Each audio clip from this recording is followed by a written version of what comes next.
Sir, could you pretend to be my daddy? Just for one day. That was all she said. 6 little words from a little girl with tangled curls, wide eyes, and no idea that the man she was speaking to, Graham Wilder, was one of the most powerful CEOs in the city. He had come in for coffee.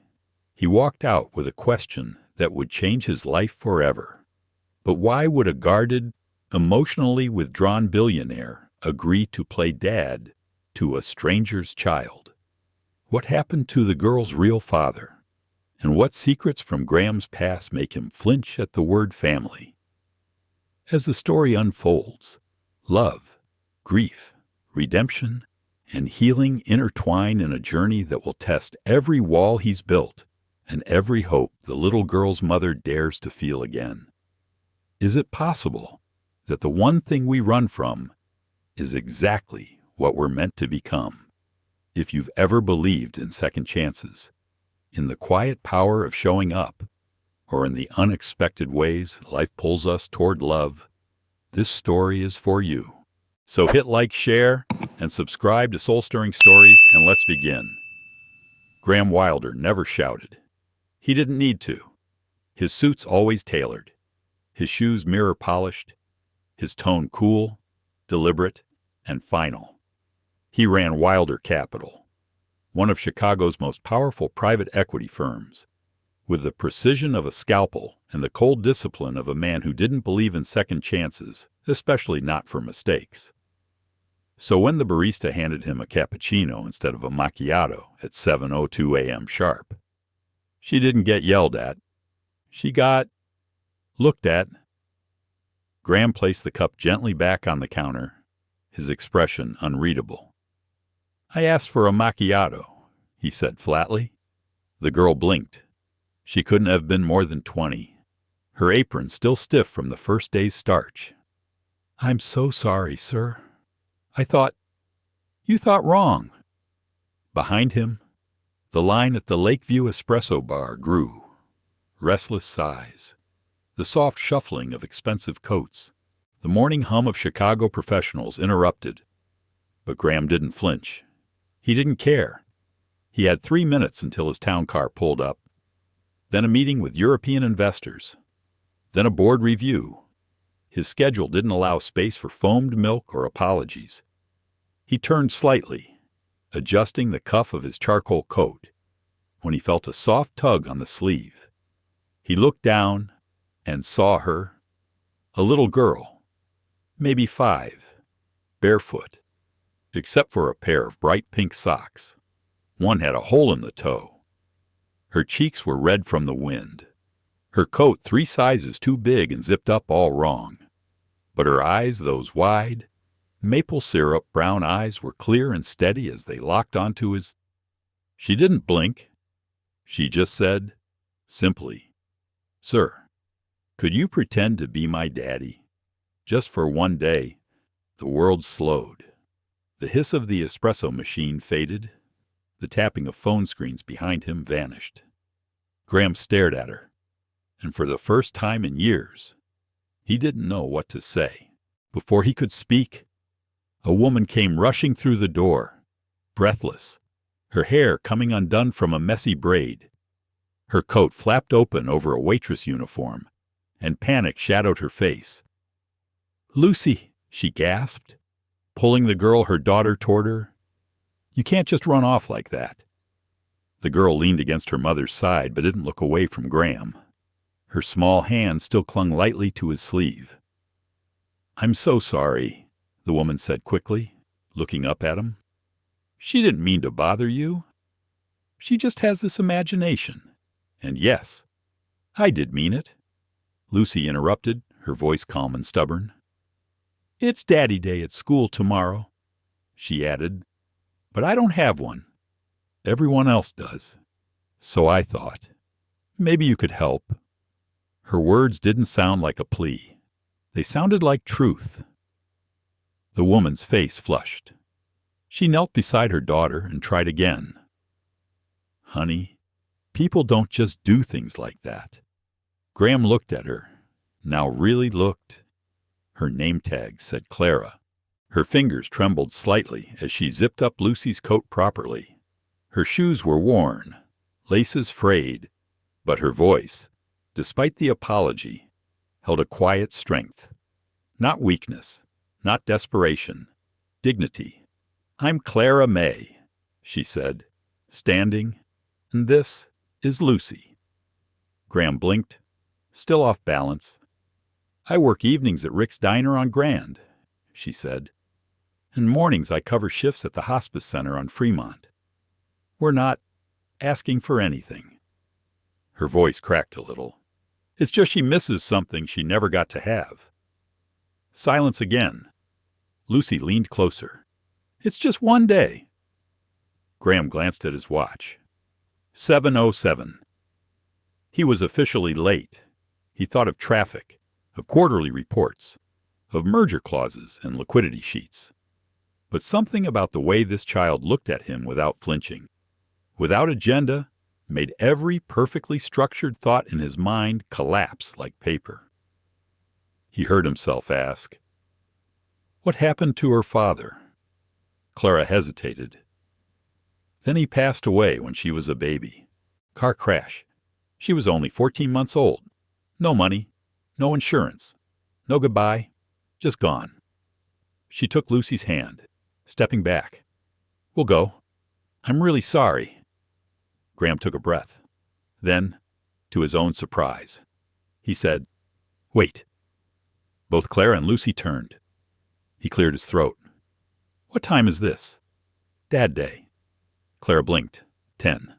At her preschool. "But really, you don't." "I'll be there," he said. Lucy's eyes lit up like Christmas trees.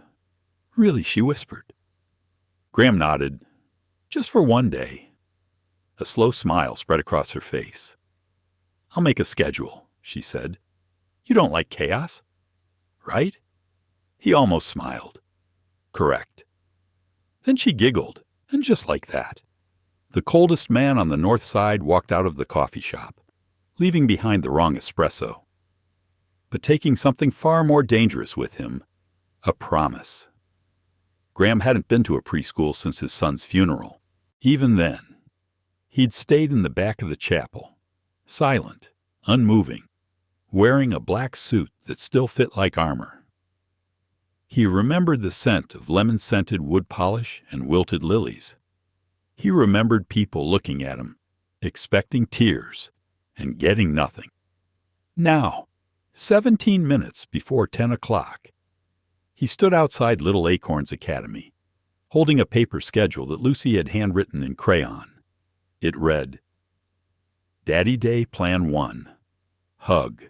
2. Rainbow painting. 3. Goldfish snack. 4. Read a book. 5. Take picture. 6. Smile important." Each line had a tiny doodle beside it, a stick figure with a tie, a purple heart, a wobbly sun. Graham folded the paper neatly and slipped it into his breast pocket, like a legal document.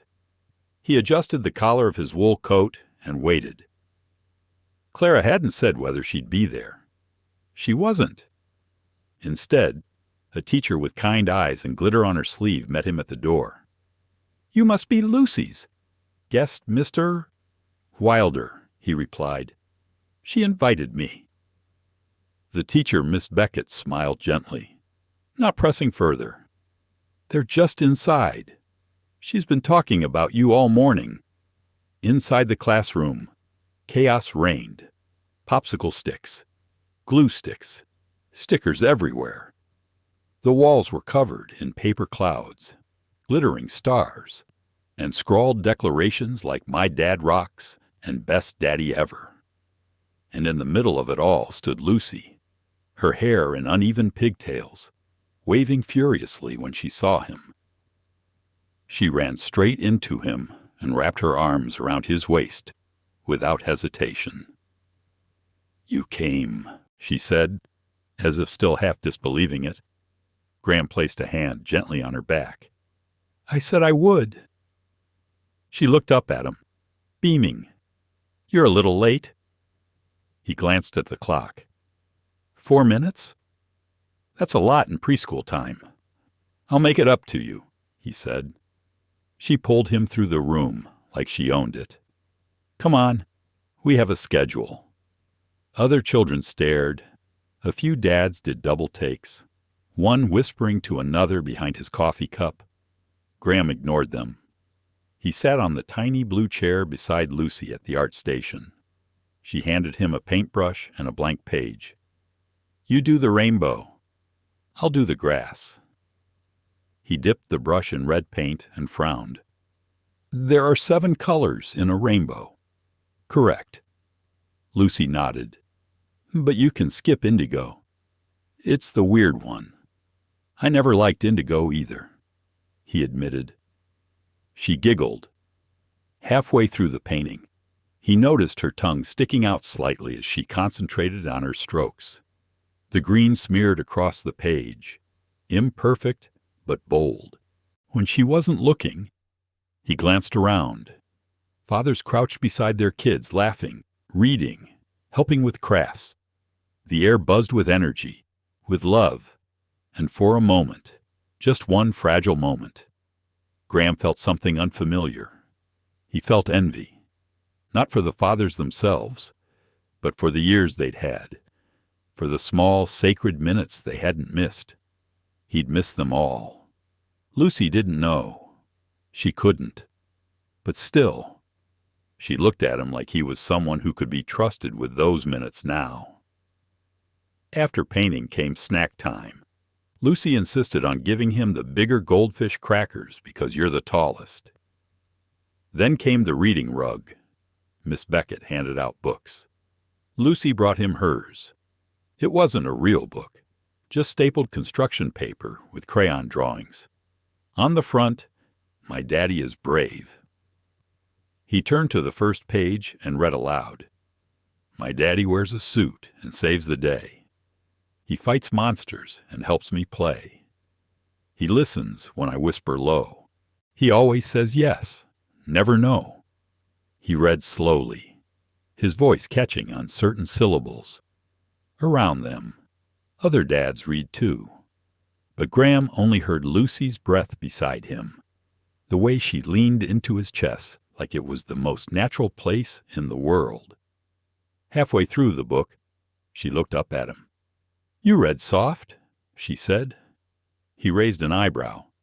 Soft, like careful, like you're holding the words. He didn't respond. He couldn't. After story time, a teacher came by with an old Polaroid camera. "Would you like a photo with your daughter?" Graham opened his mouth to correct her.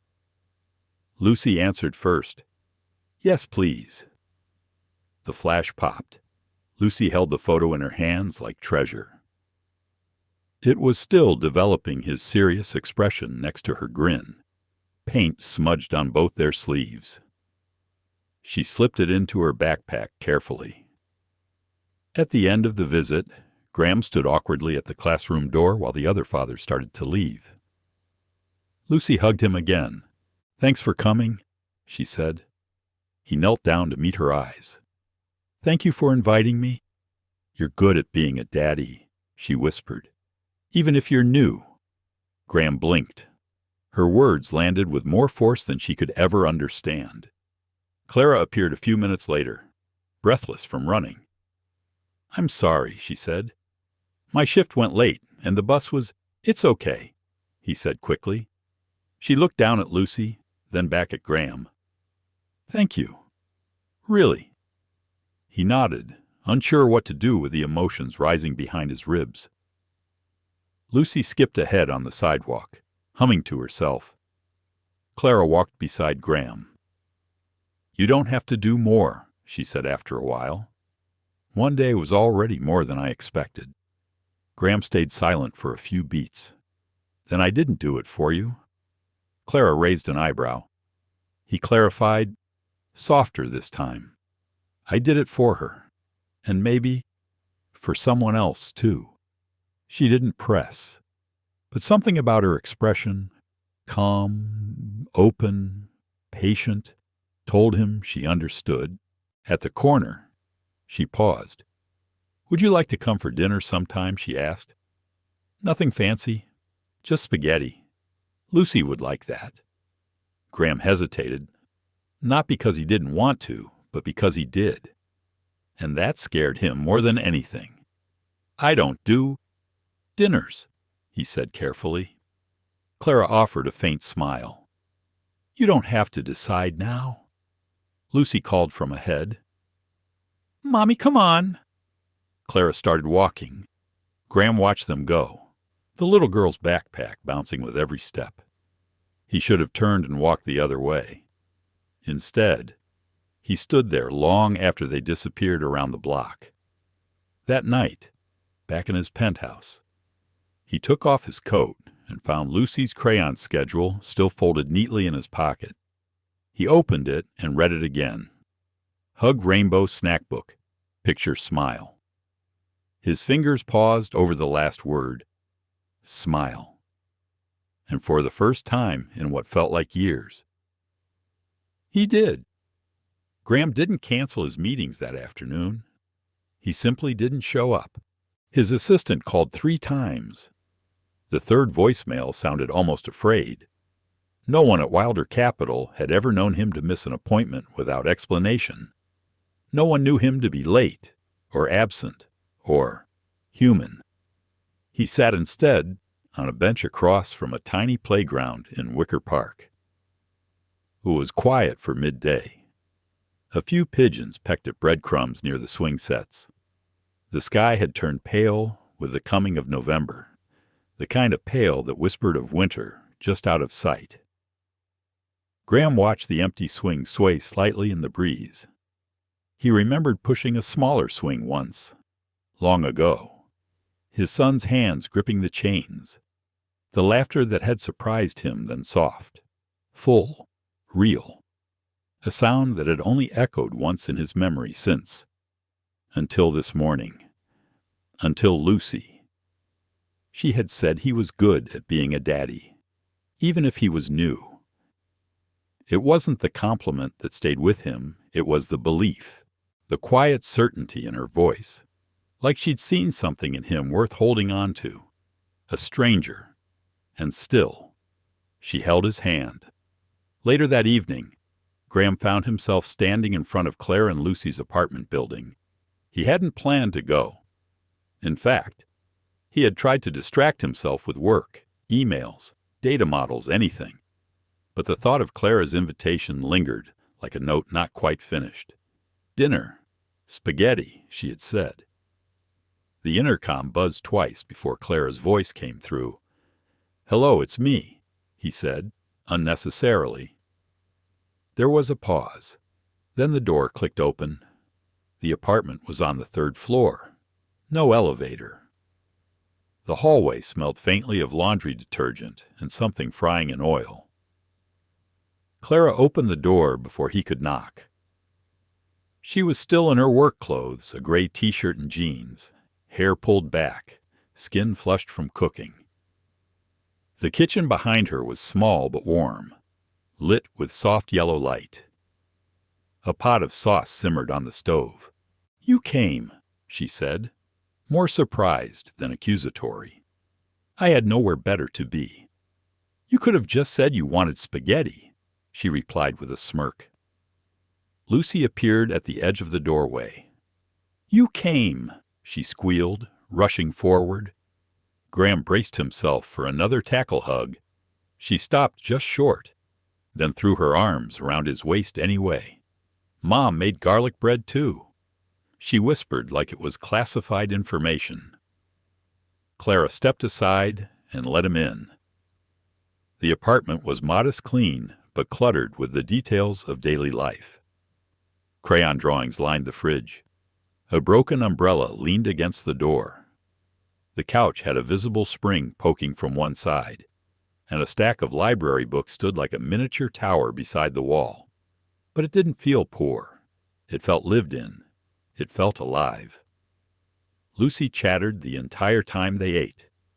She told him about a worm she found on the playground, about her friend Molly who ate glue once, about a book where a raccoon lived in the moon.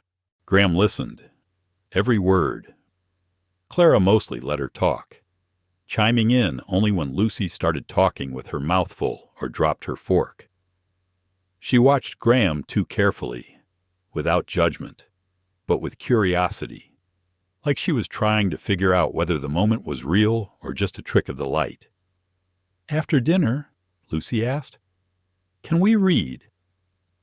"I didn't bring a book," Graham said. "I'll get one," she said, darting into her room. Clara began clearing the dishes. "You don't have to help," she said as he picked up plates. "I'm not the kind of man who lets someone else do the cleaning," he replied. She raised an eyebrow. "Is that true? Or are you just saying that because you don't want to sit on the couch and think too much?" He paused, then said, "Both." They stood in the small kitchen, shoulder to shoulder, washing and drying, neither speaking for a long moment. Then Clara asked softly, "Why did you really come today?" He didn't answer right away. "I told myself it was just one day," he said finally. "One good deed, one promise kept, and now I don't know." Lucy returned with a worn copy of Where the Wild Things Are. She held it out to Graham. "Will you read it?" she asked. He hesitated, then took it gently from her hands. They curled up on the couch. Lucy snuggled against him as if she'd done it 100 times before, as if he'd always belonged there. Clara sat across from them, one leg tucked under the other, watching. Graham's voice, low and steady, carried the words of the book like a lullaby. His rhythm was deliberate, almost reverent. Lucy's eyes drooped with every page. When he reached the final line, and it was still hot, she was already asleep against his chest. He didn't move. Clara stood slowly and whispered, "I'll put her to bed." But when she tried to lift Lucy, the girl stirred and clung tighter to him. "No," she mumbled. "I'm safe." Clara froze. Graham swallowed hard. "I can carry her," he offered, his voice tight. Clara led the way to Lucy's room, where faded stars were stuck to the ceiling and a small nightlight shaped like a moon glowed beside the bed. He laid Lucy down gently, pulling the blanket up to her chin. "She thinks the moon watches over her," Clara whispered. "It's silly." "But it's not silly," Graham said. They stood in the doorway after looking down at the child who'd somehow pulled both of them into something they hadn't planned. "She really likes you," Clara said after a while. "I noticed. She doesn't usually take to people like this." Graham nodded. "I don't usually take to people either." Clara crossed her arms, suddenly quieter. "It scares me, a little, that she's already attached. I'm not here to hurt her," he said. "I know," Clara said, "but I also know people leave, even when they don't mean to." Graham looked away. "I left once. Not on purpose, but I left. I miss things I can never get back." Clara's voice softened. "Do you ever talk about them?" He shook his head. "Maybe someday," she said. He nodded once, then turned toward the door. "Good night, Clara." She watched him go, arms still folded. "Good night, Graham." Back in his penthouse. He didn't turn on the lights. He just stood at the window, staring out over the city, the crayon schedule still tucked in his coat pocket. And somewhere beneath the hum of elevators, the glow of traffic, and the endless white noise of success, he missed her voice. The silence in Graham's penthouse wasn't peaceful. It was clinical, even at night. The place hummed faintly with the quiet, sanitized rhythm of a man who didn't linger in memories. There were no framed photos on the mantel, no stray socks or cereal boxes left out on the counter. The furniture was perfect gray, glass, leather, and the lights were on timers. The kind of place a luxury magazine might call flawless, and a child might call cold. Graham sat on the edge of his bed, staring at his phone. It was past midnight. He wasn't sure what he was waiting for. He opened his email, closed it, opened it again. A new subject line blinked at the top of his inbox reboard performance review draft. He didn't click it. Instead, he found himself scrolling aimlessly through his call history, pausing over one entry. Clara May. He hadn't saved the name. It was just the number, but the memory of her voice, that low, calm strength, echoed as if she'd spoken just seconds ago. And then there was Lucy. The way she'd fallen asleep in his arms. The way she'd said, "I'm safe," like it was the simplest thing in the world. He hadn't realized until she said it how long it had been since someone felt safe with him, or how long it had been since he'd felt safe himself. He stood and crossed the room to the small chest at the back of the closet. He hadn't opened it in 7 years. The key still hung from a chain hidden in his desk drawer. He turned it slowly. The lid creaked like an old confession. Inside a few photos, a baseball glove, a drawing on wrinkled paper, a rocket ship with the words "to the moon" and back scrawled beneath, and a smaller box. He opened the box with a trembling breath. Elise's wedding ring rested inside, next to a tiny pair of wire-framed glasses. His son had worn them for just one summer before contacts replaced them. Graham pressed a palm to his chest, as if trying to hold back the sudden weight behind his ribs. He closed the box. He couldn't undo the past. But maybe, just maybe, he could make something different of the present. The next morning, he drove himself. No town car, no driver, just Graham, his silence, and a mug of plain black coffee that tasted like cardboard. He parked on the corner of Grand and Easton, just across from Rick's Diner. The neon sign flickered against the daylight. The windows were fogged slightly from the heat inside.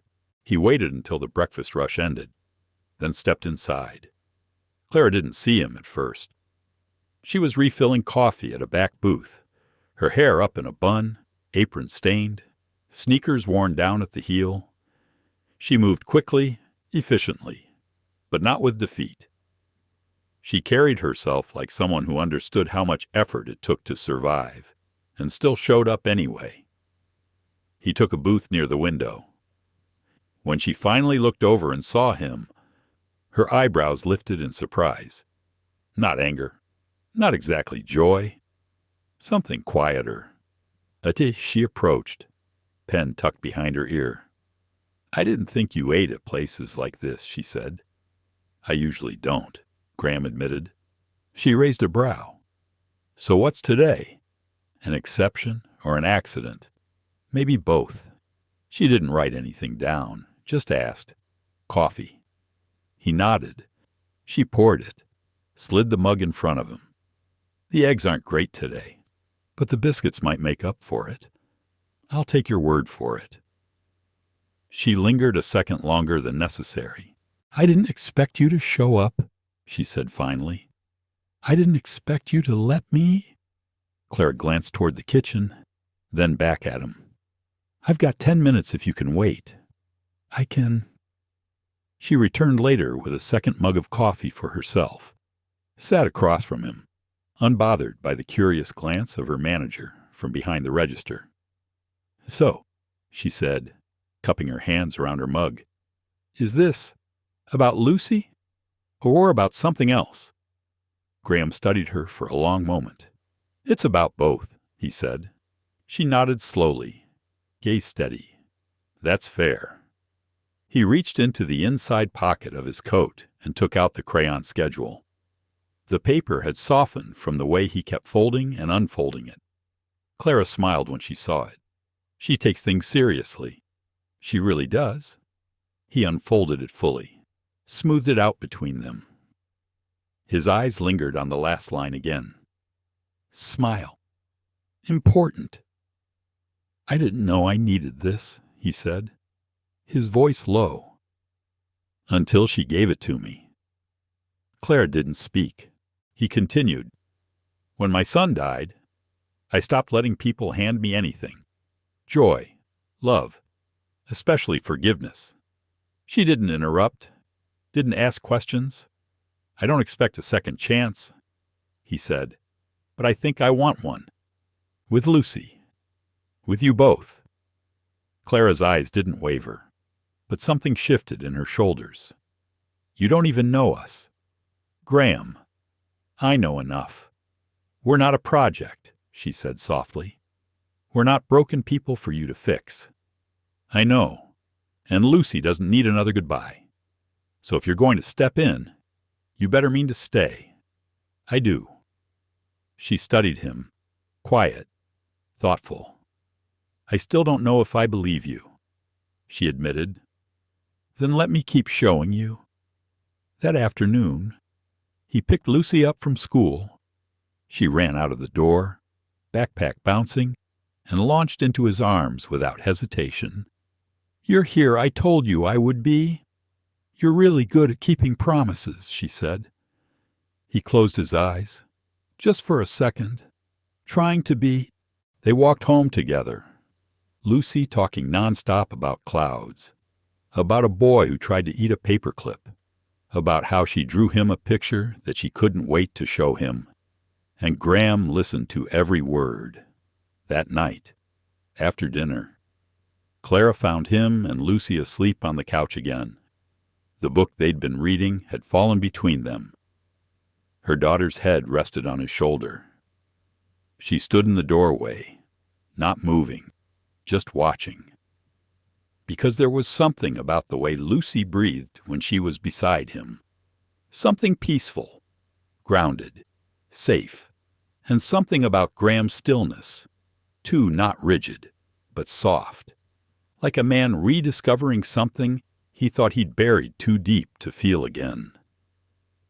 She walked into the kitchen, turned off the last light, and whispered to herself, maybe just one more day.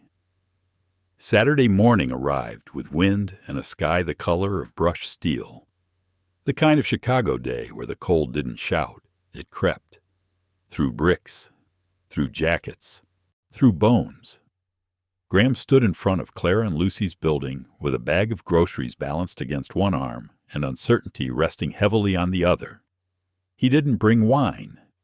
He wasn't sure if Clara drank. Instead, he'd bought apples, fresh bread, and a small jar of strawberry jam, the kind with real seeds. Lucy had once said she liked the kind with the crunchy sweet dots inside. He rang the bell. The door clicked open. Clara answered in leggings and a long cardigan, holding a broom in one hand and a ponytail haphazardly looped through an elastic on the third try. She raised an eyebrow. "You brought breakfast. I brought jam." Clara stepped aside, sweeping as she moved. "Well, if that isn't the most practical form of flirting I've seen." "I don't flirt." "Sure," she said, smirking as she closed the door.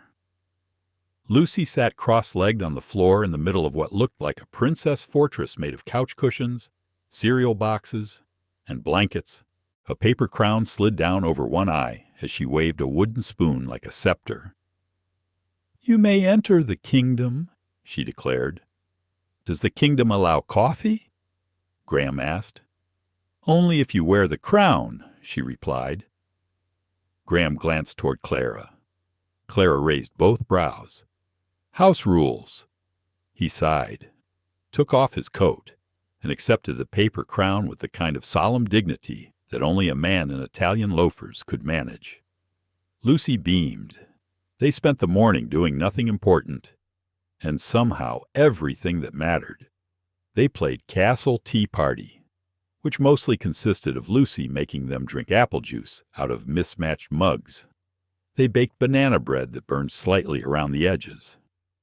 Graham offered to clean the bathroom, and actually did, though he used furniture polish on the sink at one point and muttered curses when Clara laughed at him. But something changed that morning. Something quiet and invisible, but real. Graham laughed. Not a rehearsed boardroom chuckle, but a real, full laugh that surprised even him. Clara caught it once, then again. She didn't comment, but her eyes softened every time he looked away. At noon, they all curled up on the couch under one too small blanket to watch a movie Lucy had picked. It was animated, loud, full of animals that danced and broke into spontaneous songs. Graham pretended to hate it. Lucy could tell. She whispered, "You're humming." Clara saw it too, the way his hand rested gently on Lucy's knee without thinking, the way he watched her when she wasn't looking, the way his body leaned just slightly toward her warmth. After the movie, Clara offered him lunch. He declined politely, citing a late meeting. "Work again?" she asked. "Drying a plate?" He nodded. "You ever take a day off?" "I am now." She smiled, but her eyes were searching. "And why is that?" Graham didn't answer right away. "Because I want to know what it's like to stay," he said finally. Just for once. Clara set the plate down and looked at him. She looked at him in a way that told him she wasn't afraid of him, that she'd seen men walk away before, that she wouldn't beg him to stay, but she'd notice if he left. It shook him more than he expected. Later that night, after they said goodbye and Lucy ran to the window to wave until his car turned the corner, Clara stood in the kitchen, wiping down the counter she'd already cleaned. She didn't notice her hands were trembling. She didn't notice she'd been standing still for 5 whole minutes, holding the same towel, until Lucy tugged on her sleeve. "Do you think he's coming back tomorrow?" Clara crouched down beside her. "Sweetheart," she said gently, "Mr. Wilder's very busy. He might not, but he likes us." Lucy interrupted. "He wore the crown." Clara bit back a laugh. "I don't think that's legally binding." Lucy didn't smile. Her voice dropped lower. "Mommy, what if he leaves, too?" Clara froze. She felt the ache start low in her chest. That deep, sharp ache of a mother who didn't know how to shield her child from things she'd learned the hard way. She brushed a curl away from Lucy's cheek. "Even if he does," she whispered, "we'll be okay, but it won't feel the same." Clara nodded. "No, it won't." They sat like that for a while, quiet, breathing, because love, real love, isn't just grand gestures. It's holding space for the truth, even when it hurts, especially when it hurts. Graham didn't go home right away. He drove without destination, through neighborhoods he hadn't visited in years, past the park where his son once flew a kite, past the library where Elise had taken Theo every Tuesday. He pulled over on a quiet street and turned off the engine. The silence roared.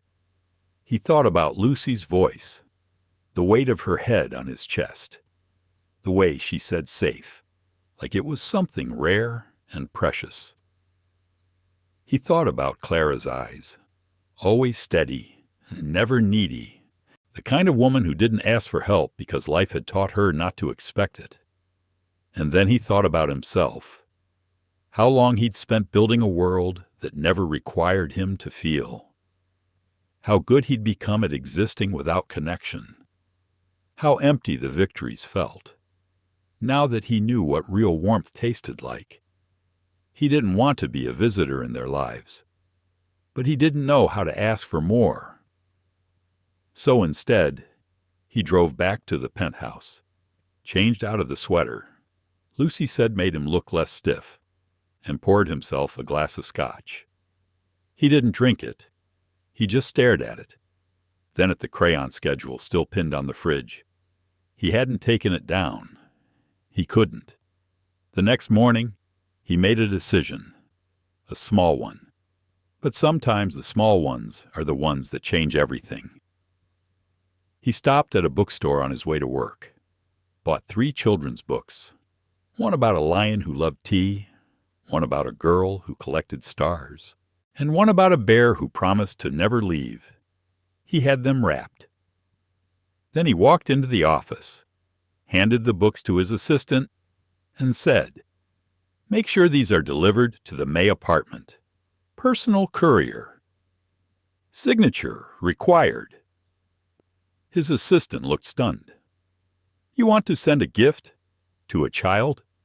Graham looked at him flatly. "Is that a problem?" "No, sir. Not at all." He turned away before she could see his smile. Later that night, Clara opened the package with a puzzled frown. Lucy squealed. "He remembered the Stargirl book I told him about it last week." Clara stared at the note tucked inside. It said, "Only for the kingdom, in case I'm not there to wear the crown." Gee, she closed her eyes and let herself believe in something she hadn't dared to trust for years. Maybe paper crowns were stronger than they looked. Maybe even cracked walls could hold the weight of something good again. It had been 7 years since Graham stepped inside his old townhouse. The key still worked. He wasn't sure why. Maybe because he hadn't changed the locks after Elise died. Maybe because he hadn't wanted to let go completely, even when he told himself he had. The house sat untouched on a quiet street in Lincoln Park, ivy still crawling up the brick like a slow memory. His assistant had the utilities maintained. The place was always clean, but the silence inside was a different kind of sterile, like it was holding its breath. Graham closed the door behind him and stood still. It smelled like lemon polish and thyme. The walls still bore faint marks from where Theo had stuck glow-in-the-dark stars and peeled them off too quickly. A dusty bookshelf still held copies of Goodnight Moon and The Way Things Work. The curtains hadn't moved. The air felt like it might collapse if he exhaled too hard. He didn't touch anything for a long time. He just wandered, past the living room, where Elise used to sit cross-legged on the rug, sketching ideas for her art classes, past the kitchen island, where Theo had built a volcano out of baking soda and vinegar the morning of his second-grade science fair. Graham had missed that one, and the next, and the next. He climbed the stairs slowly, each creak beneath his feet echoing louder than he remembered. Theo's room was still blue. Not baby blue, space blue. A slightly darker shade, just like he'd begged for on his 6th birthday. The comforter on the bed was covered in planets. The model solar system still hung crooked from the ceiling. One of Saturn's rings had fallen off. Graham made a mental note to glue it back, even though he knew he wouldn't. There was a photo on the dresser. Theo and Elise, arms around each other, sun in their eyes. Graham had taken it. One of the rare Saturdays he'd stayed home. He remembered the smell of Elise's shampoo, the peanut butter on Theo's shirt, the way he kept calling himself the Sun King because of the way the light had hit him just right. He picked up the frame and traced it with his thumb. Then he sat on the edge of the bed and let himself remember. Elise had been everything Graham wasn't. Warm, impulsive, late to everything and never sorry about it. She made pancakes that were always slightly burnt and insisted they were extra flavor. She hummed off key, danced in the kitchen, cried at commercials, and she loved Graham fiercely, even when he didn't know how to love her back the same way. She used to say, "You're like a thunderstorm, gray. You look like chaos from far away, but underneath, it's just pressure waiting for release." He'd laugh, deflect, make a joke, but she'd seen him, even when he didn't want to be seen. And Theo was sunlight, questions, wonder. That boy had asked why more than any child Graham had ever met. Why is the sky blue? Why do leaves fall? Why do people say sorry? Graham had always told himself he'd explain later. when things calmed down, when the next quarter closed, when the deal went through. Later never came. He hadn't been there the morning of the accident. Elise had begged him to come to Theo's Build-A-Rocket Day at school. It was silly, she said, but it mattered to Theo. Graham had a board meeting, a call from Tokyo, a merger in motion. He told her he'd make the next one 2 blocks from the school. A delivery truck ran a red light. Graham got the call at 10:14 a.m. By 10:40, everything he loved had vanished into a police report and the sharp smell of hospital corridors. He remembered the exact color of the nurse's scrubs, pale green. He remembered the way the doctor didn't meet his eyes when he said, "We did everything we could." But what stayed with him most, what came back in the middle of every night since, was Theo's empty desk at the science fair, that tiny, glitter-covered name tag waiting for a child who never arrived. He had been so sure he'd have more time, and now he was watching someone else's daughter sleep on his shoulder, reading stories that once belonged to someone he'd never get back, hearing laughter that sounded dangerously close to the way Theo used to laugh. It terrified him, and yet he couldn't stay away. That night, Graham returned to the penthouse and sat down at his desk. He opened his laptop, fingers hovering over the keyboard. Then he opened a blank email and typed Clara's name into the field. He stared at the screen for a long time. Then slowly, word by word, he wrote, "Subject: There's something you should know, Clara. I don't talk about my past. Not because I don't remember it, but because remembering hurts more than forgetting. I had a wife, Elise. She painted and hated folding laundry and made me listen to jazz even though I didn't understand it. She made things loud in a good way. We had a son, Theo. He was small and curious, and once told me he wanted to build a spaceship powered by kindness. I missed his rocket fair, the one he asked me to come to. They never made it there. I tell you this not because I want sympathy or redemption, but because Lucy deserves honesty. So do you. I don't know what this is, or where it's going, but I don't want to keep pretending I'm not feeling something, that I don't look forward to your daughter's voice more than I look forward to any meeting or deal or handshake I've ever had. I'm afraid, but I'm here, and if you'll let me, I want to keep being here. Graham." He read it over once, didn't change a word. Then he pressed send.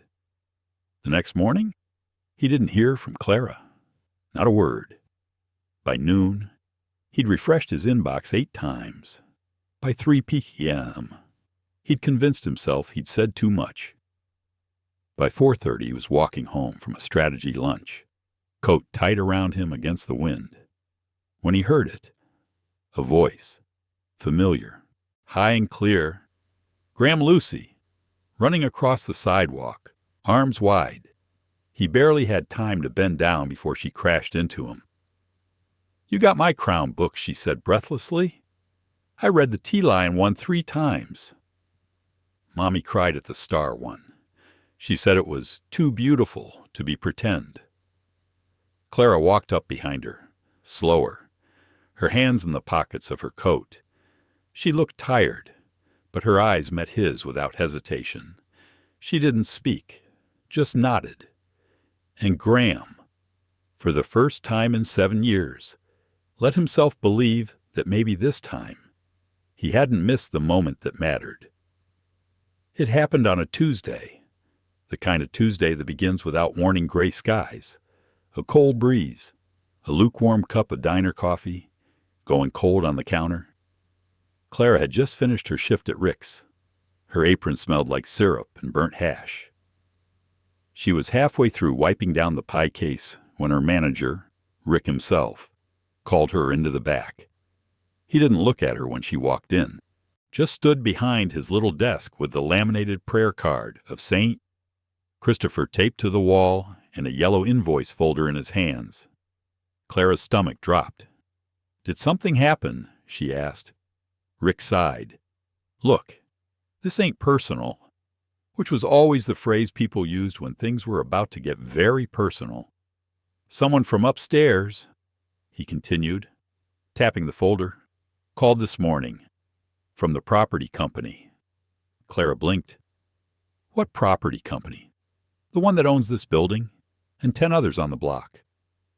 She stood still. "Okay. They saw you on camera, sitting at that booth last Saturday. With him." Clara's mouth went dry. "With Graham." Rick finally looked at her. "Yeah, him. Some corporate people called. Said it doesn't look great, having staff getting cozy with high-value stakeholders. Looks like favoritism. Like you're—" He didn't finish the sentence. "You think I'm trying to—" "What use him?" Clara asked. Voice sharp now. Rick raised both hands. "Not me. Them. You know how people are." Clara's jaw clenched. "So what are you saying?" "I'm saying, we're letting you go. Effective today." Her hands gripped the back of the chair in front of her. She didn't yell, didn't cry. She just nodded once, slow and hard, like a door locking from the inside. Rick tried again. "It's not personal. It's never personal," she whispered, "until it is." She didn't say goodbye when she left. Just untied her apron, set it on the counter, and walked out the front door with her dignity wrapped around her like a coat she refused to take off. Lucy didn't understand. Not right away. Clara sat on the bus bench beside her daughter, arms wrapped tightly around herself, while Lucy swung her legs and hummed to herself. The wind kept lifting Clara's hair in little fits and starts. Finally, Lucy asked, "Why aren't we going to the store?" Clara blinked. "We'll go tomorrow." "Baby, you said we'd go today." Clara looked down at her hands. They were shaking. "We'll go tomorrow," she said again. "I promise." "Did something bad happen?" Clara reached over and pulled Lucy into her side. "No, honey, not bad. Just tiring." Lucy rested her head on her mother's shoulder. "We're okay." "Right." Clara nodded. But in her mind, the walls were already closing in. Rent, groceries, bus fare. It had taken everything to hold it together, and now a whisper, a rumor, a passing glance had knocked it all loose. She thought of Graham, thought of his emails, his quiet eyes, the way Lucy curled into him like her body already knew he was safe. She wasn't going to call him. She refused to be that woman reaching for someone the moment things got hard. So she sat there and tried to convince herself she could fix it, alone. She'd done it before. That night. Graham was in a meeting when he saw Clara's name light up on his phone. Just once.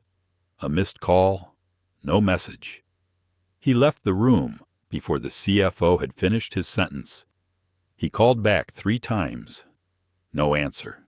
By the time he reached Clara's building, the sun had dipped behind the rooftops and the streetlights had blinked on like quiet sentries. He saw them instantly. Clara and Lucy, sitting on the bench outside the building, huddled close. Lucy's head on her mother's lap, fast asleep. Clara's arms wrapped around her like armor. Graham parked and stepped out into the cold. The wind caught the edge of his coat. Clara looked up, startled. "What are you doing here?" she asked, voice low.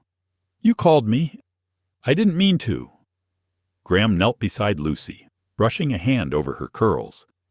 "She lost her job," Clara said suddenly, her voice tighter than before. "Because of you." Graham looked up. "What, the diner?" "They saw us. They said it looked questionable, like I was trying to work an angle, that I was using you." She laughed, sharp and tired. I didn't even know you were important enough to get people fired for being near you." Graham's hands curled into fists at his sides. Not at her. At the world. At the people who would punish someone for kindness. "I'll fix it," he said. "No," Clara snapped. "You won't. Because this is how it works. Graham, people like me don't get fixed. We get cut out quietly, so people like you stay clean." He took a slow breath. "I'm not going to walk away from this." Clara looked at him then. Really looked. Not as a CEO, not as a savior, as a man. And she saw something in his eyes that wasn't pity, wasn't guilt. It was fury. Quiet, focused, righteous fury. Not just for her, for what the world had done to people like her over and over and over again. He stood slowly. "Come with me. We're my office. I'm not looking for a handout. I'm not offering one." Clara hesitated, then nodded once. 2 days later, she walked into the lobby of the Wilder Foundation. She wore a gray blouse, black jeans, and shoes she'd polished the night before until they looked new. Lucy held her hand, skipping beside her. The receptionist smiled and pointed to the elevator. "Third floor. Mr. Wilder's expecting you." When the doors opened, Graham stood waiting at the end of the hallway. Lucy ran first. "Daddy," she shouted. Full speed. Arms wide. He caught her easily, lifting her into the air like he'd done it forever. Clara walked slower. "You didn't tell me it was your foundation. You didn't ask." He smiled, then turned serious. "I need someone who understands people. Someone who knows how to listen. How to give a damn. That's the job." Clara crossed her arms. "What's the title?" "Executive Assistant to the Director." "You're the director. Technically." She raised an eyebrow. "That's a hell of a title for someone who still uses furniture polish to clean sinks." He laughed. Clara looked around the office, sleek but warm. Plants in the corners. Sunlight pouring in through tall windows. "I don't want charity," she said quietly. "This isn't charity," Graham replied. "This is a second chance. For both of us." Lucy ran up and tugged on her mother's sleeve. "Can we stay?" Clara looked at Graham, and for the first time in weeks, she let herself exhale. "Yeah," she whispered. "We can stay." Outside, the city kept spinning. Fast, cold, unforgiving. But inside that office, with sunlight and warmth and the soft sound of Lucy laughing, something else had taken root. Not safety, not yet, but hope, and sometimes that's enough to start again. The week passed in quiet rhythm. Graham adjusted surprisingly fast to Clara's presence at the foundation. She took to the role with calm precision logging calls, arranging meetings, even helping reframe the foundation's outreach language to feel less like corporate grants and more like real compassion. She had a way of cutting through noise. Graham appreciated that. She didn't flatter, didn't sugarcoat. And when she disagreed with him, she said so calmly, clearly, and without apology. He admired her more each day, but it was Lucy who continued to soften the edges he thought he'd already filed down to nothing. She came to the office some afternoons, curled up in the corner with coloring books, or asked to help sort the mail. Once, she drew a picture of the building with Graham standing on top wearing a cape. She labeled it "My Forever Building" and "My Almost Daddy." When Clara saw it, she gently folded the paper and tucked it into her purse. That Friday evening, everything changed. It started with Lucy not touching her dinner. Clara noticed first. Lucy picked at her pasta, barely lifting her fork. Her usual stream of questions and ideas had quieted. Her cheeks were flushed, and her eyes were glassy. "Sweetheart," Clara asked gently. You feeling okay? Lucy shrugged. My tummy hurts. Clara reached across the table, placed her hand on her daughter's forehead. Warm. Too warm. Graham stood from the other side of the table. Thermometer bathroom drawer, Clara said, already scooping Lucy into her lap. The reading blinked 103.4 org. Clara's heart pounded. She tried not to show it. She carried Lucy to the couch, wrapped her in a blanket, and ran a cool cloth over her forehead. Is it the flu? Graham asked, standing close. Maybe. Could be a virus. She's prone to fevers when she gets run down. Clara's voice was level, but tight. Lucy stirred against her. Mommy? Clara stroked her hair. I'm here, baby. Graham knelt beside the couch. He didn't know what to do with his hands. For once, his mind had no solution, no strategy, no analysis, no fix. He watched Clara, calm despite the storm inside her, and realized something. She'd done this alone. Every cold, every fever, every night spent praying a temperature would drop before dawn. He felt ashamed, not because he hadn't been there before, but because now he could be, and he didn't know how. An hour passed. The fever crept higher. Lucy whimpered in her sleep. Her skin was hot, her breathing uneven. Graham sat on the edge of the couch, brushing her curls back gently. Should we go to the ER? Clara hesitated. Not yet. She spikes like this sometimes, then drops. I've taken her in before and sat there for 6 hours, just for them to tell me it's viral and to let it run its course. She's burning up, he said, the fear cracking into his voice. I know, Clara whispered. I know. They sat in silence, broken only by Lucy's small, broken murmurs. Don't go, she mumbled suddenly. Please don't leave me too. Graham froze. Clara's eyes met his, and something inside him shattered. He scooped Lucy into his arms, holding her close. She trembled against him, sweat beading along her hairline. I'm here, he whispered, voice rough. I'm right here. I'm not going anywhere. He stayed like that for hours. Didn't move, barely breathed, just held her. Clara watched from the armchair across the room, arms wrapped around herself. She had never seen him like this, vulnerable, unmasked. She thought of Elise, of Theo, of everything he'd buried so deep he almost forgot it was there. And now, here he was, whispering comfort into the darkness and letting love pour out through every quiet breath. Around 3, Lucy's fever finally broke.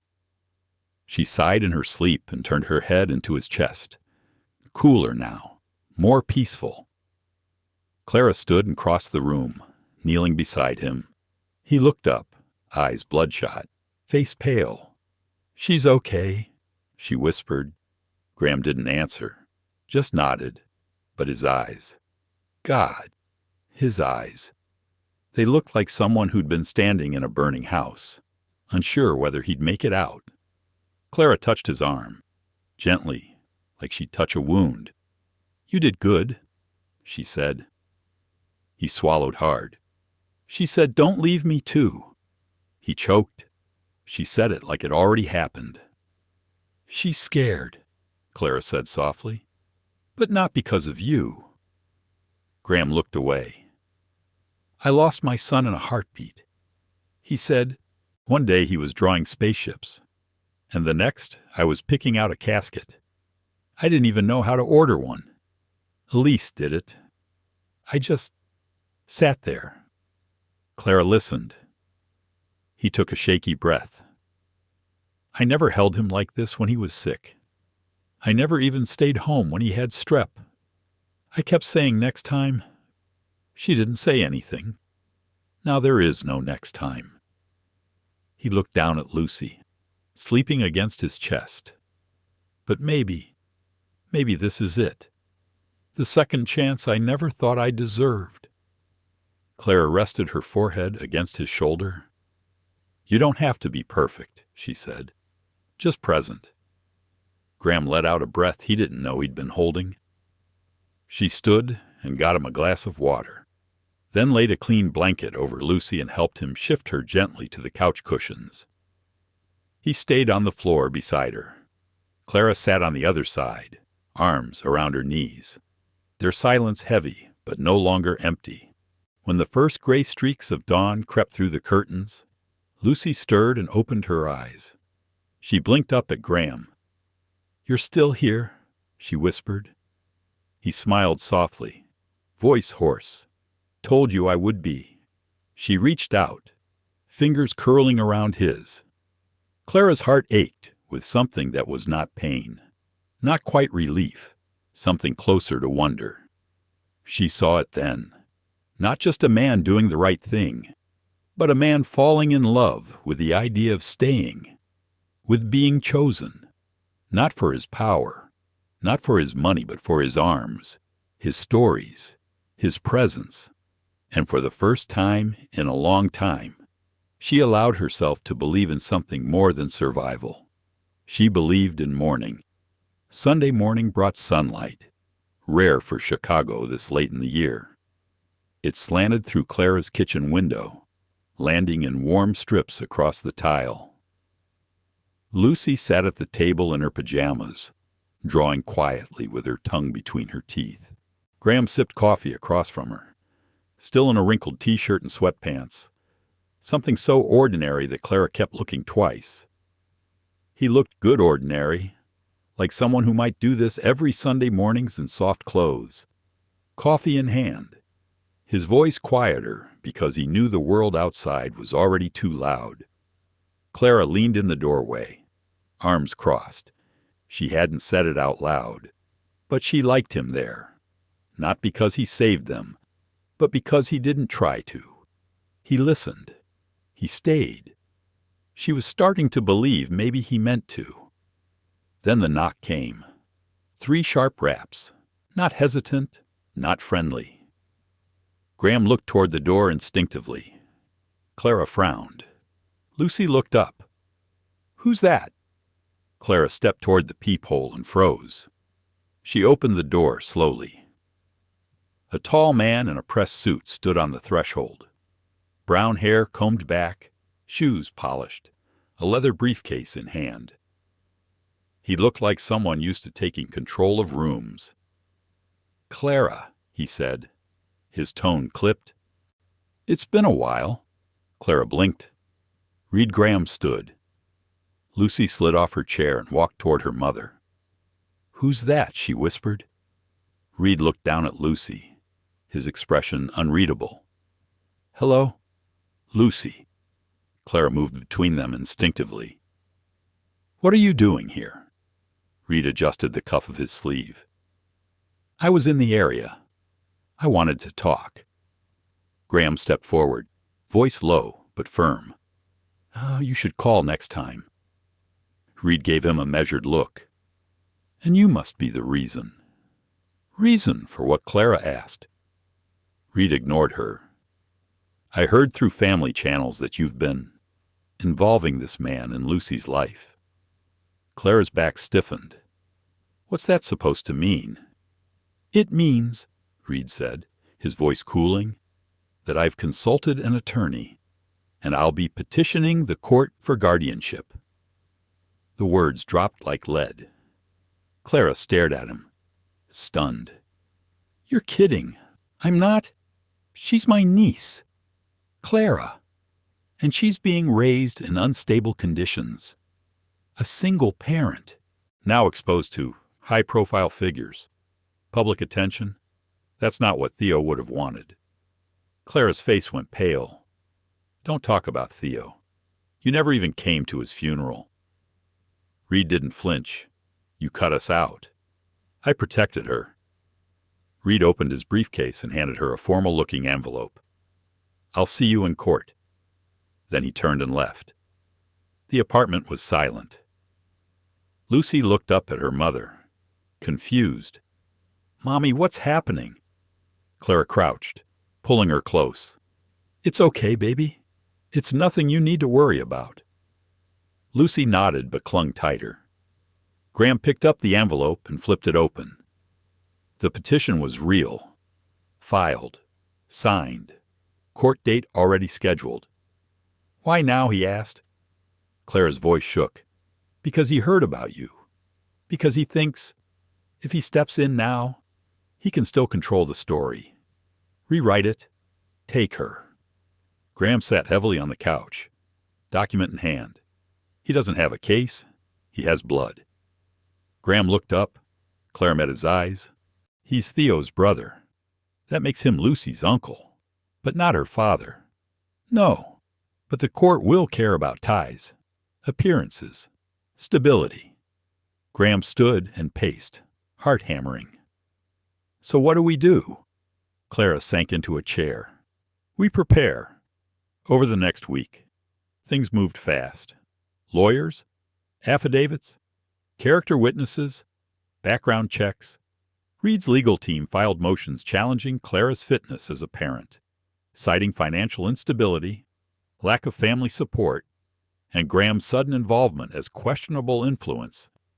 Graham's lawyers pushed back hard, submitting documentation of his role in Lucy's life, the hours he'd spent with her, the gifts, the medical visits, the work with the foundation.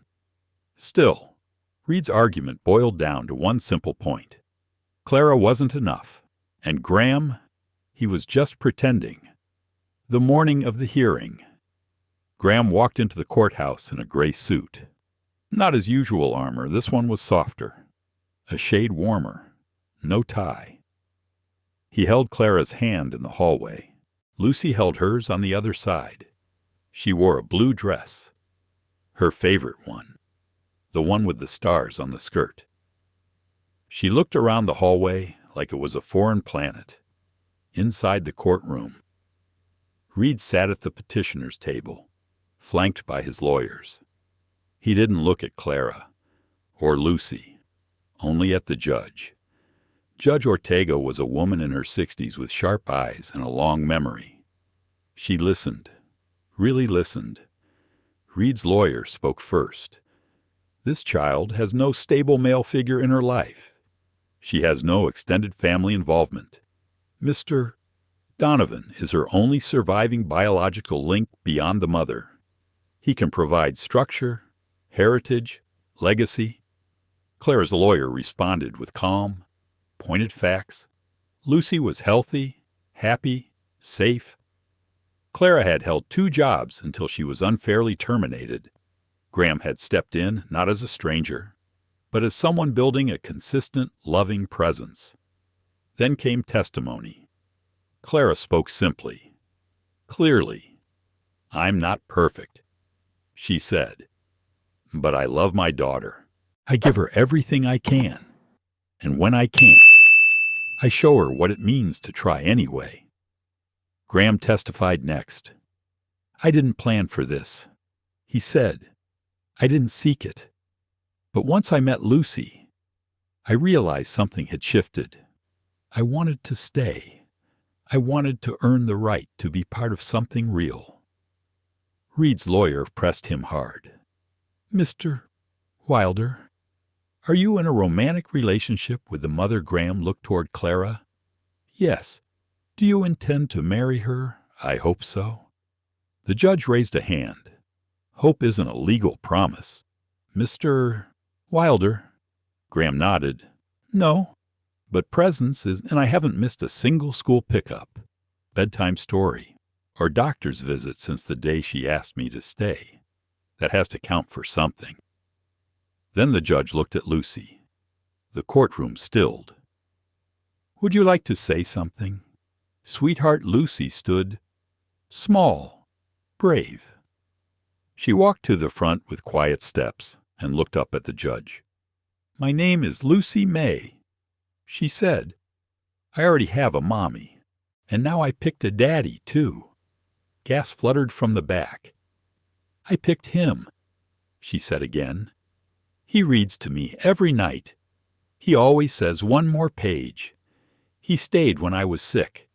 He makes my mom smile. He holds my hand. He never makes me feel small. She turned to read. I don't want a new daddy. I already picked mine. The silence that followed felt like the world holding its breath. Then the judge spoke. In light of the emotional testimony and demonstrable relationship between the child and Mr. Wilder, this court denies the petition for guardianship. Clara gasped. Reed stood up, stunned. Lucy ran to Graham and threw her arms around him. And for the first time in his life, Graham didn't feel like a man trying to be a father. He just was one, fully, finally, undeniably. They didn't talk much after the hearing, not because there wasn't anything to say, but because the weight of what had just happened filled every room they walked into, heavy and undeniable. They were exhausted, emotionally wrung out. Even Lucy, who had run to the car with all the energy of a girl who had just saved her world, fell asleep on the ride home, her head resting against Graham's shoulder. Clara sat quietly beside them, her fingers folded tightly in her lap, as if holding on to something she couldn't name. Graham glanced sideways, watching the city blur past the window. He reached over with his free hand and touched hers gently. She didn't pull away.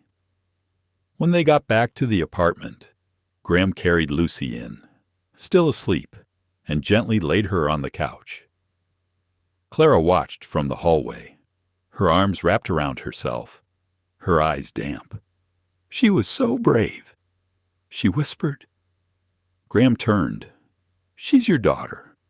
Of course she was. Clara gave him a tired smile. I've never seen her speak like that. Not in front of strangers. Not with that kind of strength. She meant every word. Clara leaned against the doorway, rubbing her arm. Do you think she'll remember this when she's older? She'll remember the way you fought for her, he said. She'll remember standing up for what she wanted. He paused. She'll remember that she chose her own story. That night, Graham didn't leave. He stayed while Clara put Lucy to bed, letting her pick 2 books instead of 1, just because they each took turns reading, voices soft in the quiet. Lucy drifted off halfway through the 2nd story, her fingers still curled around the edge of Graham's shirt. Later, when Clara walked back into the living room, she found Graham staring at the crayon drawing on the fridge. It had faded slightly from sunlight, a trio of stick figures under a yellow sun, arms linked. The caption still made his throat tighten every time he read it. Me, Mommy, and my daddy. Clara joined him, standing close. For a moment, they just looked at it together. She sees you, she said, not for what you do or what you have, just you. Graham turned to her, and something unspoken passed between them, a truth too big for words. Then she whispered, I'm scared. Of what she hesitated. Of this. Of how much it feels like a real life. Like something we could lose. He nodded. I know. She looked up at him. Why did you say yes to her that day in the coffee shop? You didn't have to. Graham took a slow breath. Remembering, she reminded me of someone. He said, my son. Claire blinked. Elise, my wife, used to say that Theo had this way of looking at you that made you feel like you were the only person in the room. He didn't demand. He didn't push. He just waited, like he knew eventually your heart would catch up. He laughed quietly, a sound full of ache. I missed his science fair, the one with the volcano. I was working. I said I'd go to the next one. Clara's eyes shimmered. She reached for his hand. He didn't let go. Lucy gave me a second chance, he whispered, and I didn't even realize I needed one. The room fell quiet again, but the silence felt full this time, full of healing, full of something almost like peace. They began building a new rhythm after that. Quiet mornings, shared dinners, weekend walks through the neighborhood where Lucy insisted on stopping to say hello to every dog they passed. Graham traded boardrooms for grocery lists, conference calls for bedtime stories. He still worked. His mind didn't know how to stop, but he started putting his phone on silent between 5 and 8. No email, no interruptions, just family. One evening, a week after the hearing, Clara stood in the kitchen stirring a pot of spaghetti while Lucy danced around the living room in a tutu over her pajamas. Graham was on the floor, surrounded by dolls and puzzle pieces, pretending not to lose at Go Fish. Clara turned down the heat and leaned against the counter, watching them. Her heart ached with how ordinary it all felt. How beautiful. She didn't want it to end. Later that night, after Lucy fell asleep curled up beside her favorite stuffed elephant, Clara and Graham sat on the fire escape with mugs of tea, the city humming beneath them. "You know," Clara said softly, "it's not just her you saved in that courtroom." Graham turned. "What do you mean I didn't realize how afraid I was? How alone I still felt, even after all this time? Having someone fight beside me." Her voice cracked. "It reminded me that I deserve more than surviving." He reached over and took her hand. "You do." She looked at him, then at the stars barely visible through city haze. But what if this all falls apart again? He didn't answer right away. Instead, he reached into his coat pocket and pulled out a folded piece of paper. Clara frowned. "What's that?" "Something Lucy gave me this morning before school." He unfolded it, another crayon drawing. 3 figures again, but this time inside a house, with a tree beside it and a swing. A speech bubble floated above the tallest figure that read, "I'm not leaving." Clara pressed her hand to her mouth, eyes welling. Graham smiled faintly. "She doesn't know how not to believe in people." Clara looked at him. "Do you?" He nodded slowly. "I'm starting to." She leaned her head against his shoulder, and for the first time in a long, long time, she let herself believe it too. The snow came early that year. Not the heavy, storming kind, but soft, slow, drifting. It dusted the edges of windows and rooftops like powdered sugar.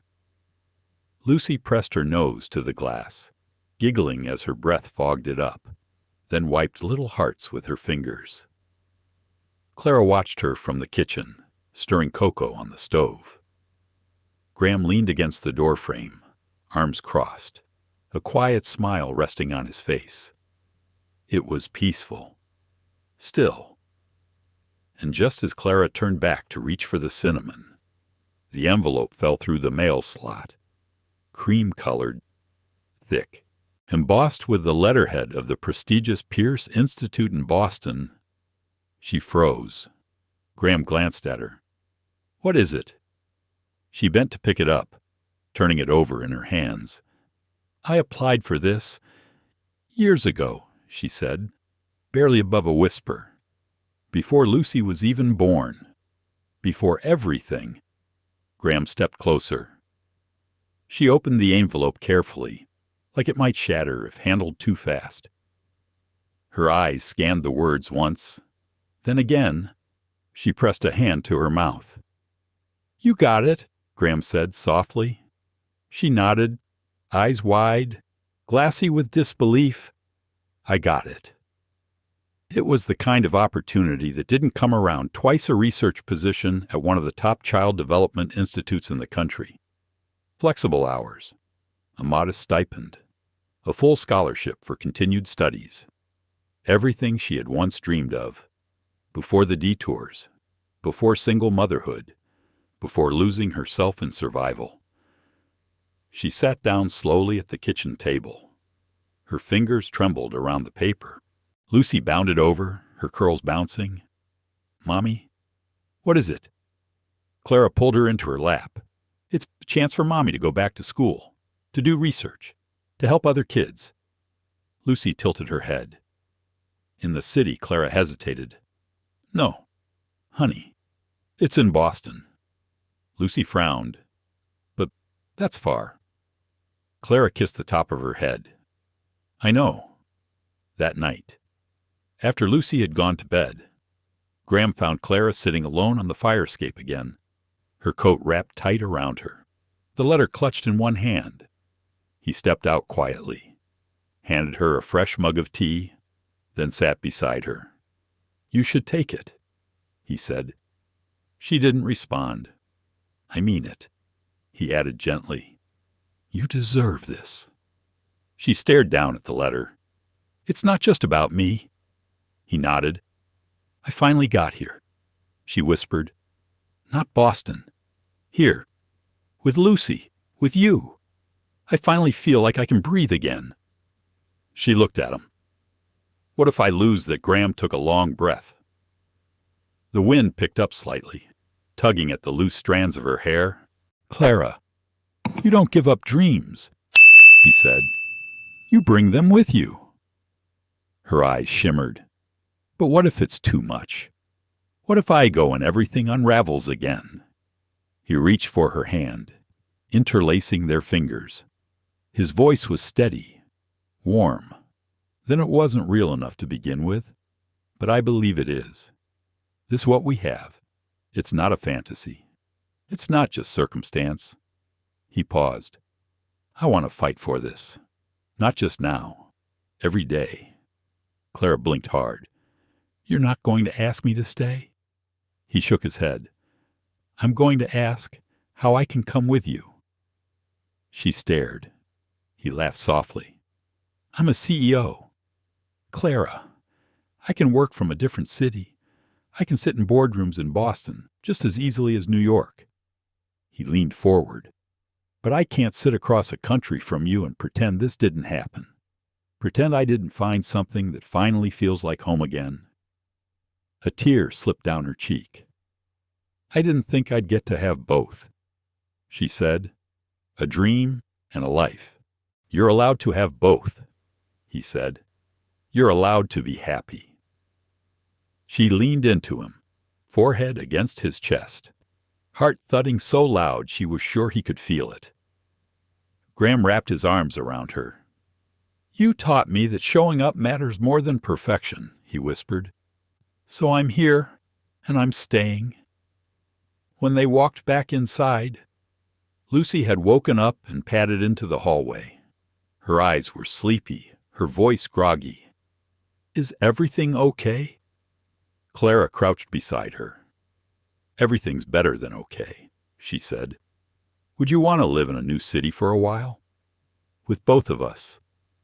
Lucy blinked. "Are there snow angels in Boston?" Clara smiled. "I think we can find a few." "Then okay," Lucy said. "But I want to bring my whole family." She looked up at Graham, wide-eyed. "That means you too." He reached down and scooped her into his arms. "Wouldn't dream of going without you," he said. 3 weeks later, the moving truck pulled away from the curb. Their things were modest. A few boxes of books, Lucy's favorite stuffed animals, Clara's old research notes, Graham's vintage record player. Nothing extravagant, nothing they couldn't live without, but everything that mattered came with them. Each other. Before they left. Graham paused in the empty apartment. He glanced back once. The place that had once felt like a fortress of silence now echoed with the memory of laughter, music, story time, spilled cocoa, Lucy's squeals, Clara's quiet singing while she cooked. He exhaled slowly and closed the door. In Boston. They moved into a modest townhouse near the edge of the city, close to the Institute, close to a park Lucy loved. The first night there, Graham made dinner. It wasn't good. He burned the garlic bread and oversalted the pasta, but Clara smiled the whole way through. And Lucy asked for seconds just to make him feel better. After dinner, they danced in the living room. No music, just socks on wood floors, just laughter, just family. And in that moment, Graham knew something with clarity he hadn't allowed himself before. This wasn't temporary. This was the life after the storm. Not perfect, but present. Whole in the way only broken things glued back together could be. The spring sun broke through the clouds like it had been waiting for permission. It warmed the edges of the Boston brownstones, cast light on the cobblestone paths of the small city park, and turned the wedding canopy white as milk under the sky. Clara stood just out of view, her hands trembling slightly as she adjusted the simple bouquet in her grasp. "Breathe," whispered the woman beside her, her former advisor at the Institute, now turned friend. "You're allowed to be nervous." Clara laughed softly. "It's not nerves. It's everything. It's being seen. It's being chosen." "You're not just being chosen," the woman said. "You're choosing, too, outside." Lucy stood at the start of the aisle in a soft ivory dress that sparkled just enough in the sun. She held a basket of rose petals that she kept rearranging with the seriousness of someone planning world peace. When the music started, just a single cello and a guitar, Lucy began walking. Not delicately, not perfectly. She tripped once and giggled, dropped the petals in clumps, waved to every guest like a movie star. And still, everyone watching smiled with something warm and quiet in their hearts. At the end of the aisle stood Graham. His suit was tailored. His hands were steady, but his eyes, those gave everything away. They shimmered, not with nerves, but with reverence. When he saw Clara turn the corner, everything else faded. She wasn't wearing anything extravagant. Just a soft dress that moved with her when she walked and left a trail of sunlight in its wake. But to him, she looked like the beginning of something he hadn't dared believe in. Lucy reached him first and threw her arms around his waist. "She looks like a princess," she whispered. Graham knelt, kissed her forehead. "You both do." When Clara arrived at the altar, there was no grand speech from the officiant, no long reading from any book, just quiet. And then Graham took Clara's hands and began to speak. "I used to think love was something people earned," he said, "like a reward for being enough, doing enough, proving yourself." His voice caught. "But then I met you, and Lucy, and everything I believed about worth started to unravel. Because you didn't ask me to prove anything. You just asked me to be there. You let me stay, even when I didn't believe I deserved it." He glanced down at Lucy, who beamed up at him. "You showed me that family isn't built on blood. It's built on choice, on presence, on holding hands through the chaos and choosing again and again not to let go." Clara's eyes were wet now, her fingers tightening in his. She took a shaky breath and began her vows. "I was alone for a long time, not because no one was around, but because I didn't let myself hope. I had my daughter. I had strength, but I didn't have softness. I didn't believe there would be space for someone to stand beside me, not just behind me." She looked at him, her voice quiet but unshaking. "And then you came along, not like some fairy tale prince, but like a storm that didn't destroy, only cleared the air. You saw me, the whole of me, and you stayed." She paused, smiled. "I thought love meant sacrifice, but you taught me it can also mean safety. Home." A hush fell over the small gathering of friends and colleagues. No one moved. Even the wind seemed to hold its breath. And then Lucy stepped forward, holding something behind her back. "I made something," she said, proudly. Graham and Clara looked at each other in surprise. She pulled out a small, hand-painted sign, cardboard taped to a popsicle stick. On it, in big, crooked letters, were the words, "Forever Family." The audience chuckled. Some wiped away tears. Lucy grinned. "I think I'm supposed to say, 'You may kiss now.'" Laughter rippled through the air. Graham leaned in, kissed Clara like it was a promise he was making not just once, but for the rest of his life. Afterward, there was no grand reception, just a dinner on the rooftop of their townhouse. String lights, hand-folded paper cranes Lucy had made, and 3 cupcakes instead of a cake. Graham watched them from across the table. Lucy with frosting on her nose, Clara laughing, soft and unguarded. He'd never seen anything more beautiful. He pulled something from his pocket, a small velvet box. Clara raised an eyebrow. "Didn't we just do the ring thing? This one's not for you," he said with a smile. He turned to Lucy. "I have a question for you," he said, kneeling beside her chair. She gasped. "Am I in trouble?"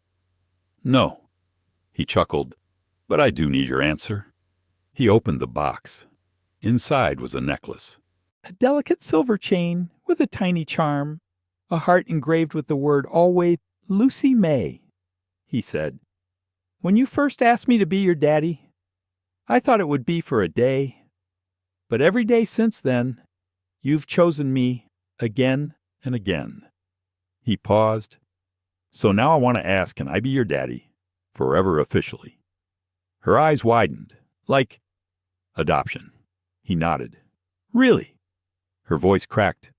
"Really?" She launched herself at him, wrapping her arms around his neck. "I already picked you. Remember," she whispered. Graham held her tightly, his voice rough. "Best thing anyone's ever done for me." Later that night, after the lights had dimmed and the city had gone quiet, the 3 of them lay curled together on a pile of blankets on the living room floor. No speeches, no ceremony, just quiet breathing and soft heartbeats. Clara whispered, "So this is it?" "Huh." Graham turned to her. "What home?" He smiled, kissed her temple. "Yeah, I think it is." And from her place between them, Lucy mumbled in her sleep, "Don't forget the cupcakes next time." They laughed quietly, because life wasn't perfect, but it was whole, and it was theirs. And it all began with a little girl's question that changed 3 lives forever. Sometimes, family doesn't arrive wrapped in bloodlines or surnames. Sometimes, it begins in a coffee shop, with a paper crown and a hopscotch game. Sometimes it's not built, it's chosen, again and again, and that makes it real, forever. And so what started with a pretend question became the beginning of something real. In a world that measures people by titles, money, and appearances, a little girl reminded us what truly matters: presence, choice, and love. Graham Wilder had everything except peace. Lucy May had nothing except a question, and Clara. She had built walls around her heart so high, no one had dared to climb until he did. This wasn't a fairy tale. It was hard, messy, full of stumbles and doubts and aching memories. But somehow, it was exactly what each of them needed. And yet, we have to ask, why did Clara lose her job for simply being seen with a wealthy man? Why do single mothers still get judged for being strong? Why do we distrust love that doesn't come wrapped in blood? This story wasn't just about healing. It was about defying the silent cruelty of social prejudice. So if you've ever felt not enough, if you've ever fought to protect what matters when the world told you it didn't, know this: you're not alone. Because family isn't always who you're born to, it's who you choose. If this story moved you, please hit like, share, and subscribe to Soul Stirring Stories. More life-changing tales are waiting. and the next one could be yours.